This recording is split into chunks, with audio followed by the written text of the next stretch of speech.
Have you ever started yawning just because you saw someone else do it? Well, welcome to this explainer. Today, we're going to dive right into the fascinating science behind an incredibly visceral everyday phenomenon that honestly might be happening to you at this exact second. We're looking at something so common, yet so profoundly mysterious, that it's been puzzling evolutionary biologists and neuroscientists for decades. Let's get right into it. So just hearing me talk about yawning, or maybe reading the word on the screen, or even just thinking about it right now, it's probably triggering an urge in you. Am I right? Don't fight it. It is a completely natural reflex, and as we'll see today, it actually reveals a massive amount about how our brains are hardwired for social connection. Section 1. The Contagious Yawn Mystery. To peel back the first layer of this onion, we really need to understand what exactly we're experiencing. Why do we yawn in the first place, and why on earth is it so incredibly infectious? Right off the bat, science distinctly separates yawning into two buckets, spontaneous and contagious. Now, at spontaneous yawning, that's a deeply rooted physical trait. In fact, it actually begins in utero at just 20 weeks of gestation. It's an ancient biological function that vertebrates have literally been doing for millions of years, often linked to regulating brain temperature or changing general activity levels. But contagious yawning, the kind we're zooming in on today, is an entirely different behavioral trigger. It doesn't reliably show up in humans until childhood, usually around 4 to 5 years old. And it isn't triggered by a physiological need, but by sensory input, seeing, hearing, reading, or even just thinking about another person yawning. Get this. Studies show that between 45 and 60% of healthy adults are susceptible to catching a yawn from someone else. That is a massive portion of the population whose brains are just involuntarily mirroring the actions of the people around them. But why? What is the evolutionary benefit of catching someone else's tired reflex? Section 2, Empathy and Social Bonds. Now, what's really interesting here is the core scientific theory behind all of this. Catching a yawn actually means you're catching a feeling. This brilliantly illustrates how social bonds act almost like concentric circles of empathy. According to comprehensive observational data, the frequency of contagious yawning spikes dramatically depending on exactly who you're interacting with. The contagion is absolute strongest with kin, your close family members. That's followed by your friends, then your acquaintances, and way out at the edge, strangers. So when you see someone you love yawn, your brain is just far more likely to synchronize with them than if you saw a total stranger do the exact same thing on the subway. So the crucial takeaway here is that this physical reflex is deeply, deeply intertwined with our brain's complex capacity to empathize and connect with the social-emotional state of others. Neuroimaging shows that seeing a yawn activates the exact same neural networks in your brain, specifically the ventromedial prefrontal cortex, that are responsible for empathy and social skills. It's tied to our ability to recognize ourselves. And it requires what psychologists call theory of mind, basically the cognitive ability to understand that other people have differing beliefs, intents, and emotions. Essentially, catching a yawn functions as a primitive form of emotional mimicry. Neurologically speaking, you are putting yourself right in their shoes. Let's take a super quick pause. Has looking at these slides and hearing me talk about the empathy connection made you yawn yet? If you have a high degree of empathy and social resonance, well, the odds are definitely stacked against you right now.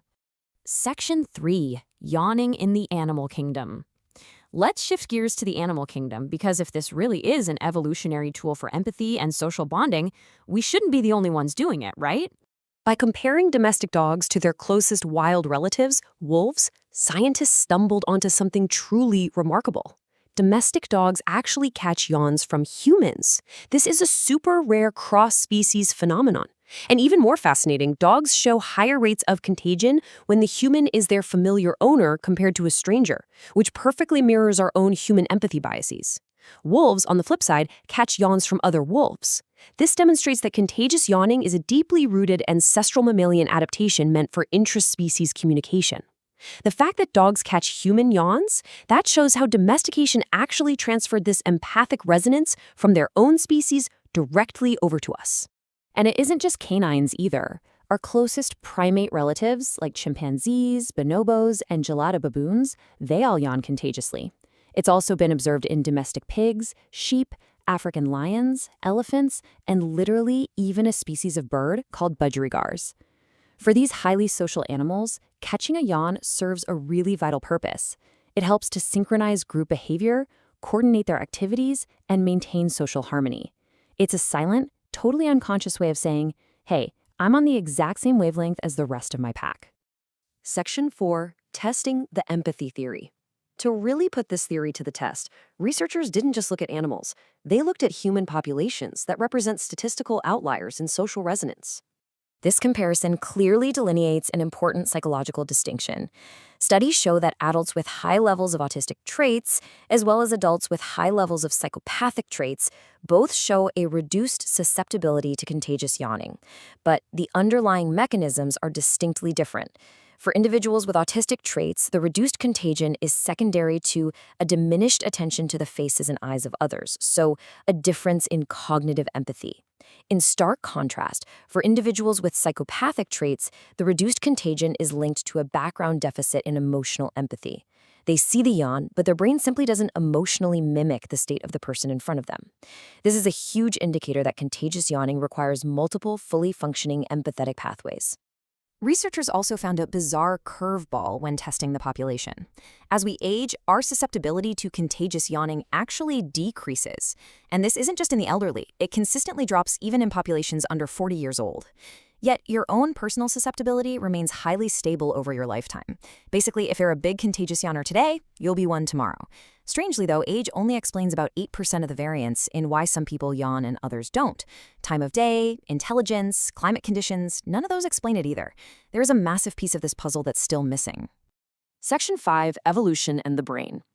Let's zoom out a bit and look at how this seemingly mundane act is actually an incredible evolutionary tool wired directly into our neurobiology. Following the steps of the perception action model, we can see exactly what's happening in your brain. First, you observe another person's emotional or physical state, like seeing them yawn. Step 2, this observation completely bypasses your conscious thought and directly triggers unconscious neural activation in your mirror neuron system. And step 3 is automatic motor mimicry. Your body literally synchronizes its physical state with the group. You don't consciously decide to yawn, your brain just forces you to do it to ensure you remain behaviorally aligned with your tribe. And it's not just about if we yawn, but how fast we yawn. As this visual brilliantly illustrates, we respond much, much faster to the yawns of our friends and family compared to strangers. In evolutionary biology, this rapid synchronization with our closest allies maximizes what's called inclusive fitness. By immediately aligning our physical states with our kin, we strengthen the survival unit. It is a real game changer for group cohesion. Section 6, the unsolved yawning puzzle. Despite mapping these complex neural pathways and proving the empathy connection across multiple species, we have to look at what still remains a total mystery to the scientific community. The vast majority of our susceptibility remains completely unexplained by known factors like tiredness, the time of day, or intelligence. That means there's a genetic mystery still waiting to be unlocked. We just don't fully know how this trait is inherited. Furthermore, scientists are still hotly debating the primary, original biological function of the spontaneous yawn itself. Is it for thermoregulation? Is it purely to get more oxygen? We still don't definitively know the answer to that. So, are you yawning right now? As we wrap up this investigation, I have to ask one last time. Did your mirror neurons finally give in? Did you catch a yawn during this explainer? Ultimately, catching a yawn isn't just about being tired. As this quote perfectly summarizes, it's about nervous systems responding automatically with empathy to maximize inclusive fitness. It's a profound, ancient reminder of the unseen evolutionary threads wiring humans and our mammalian relatives together. Every single time you catch a yawn, you are participating in a subconscious display of empathy that has kept our ancestors connected for millions of years. So the next time you yawn in a crowded room, take a second to look around. Whose feelings are you catching? And who is quietly synchronizing with you?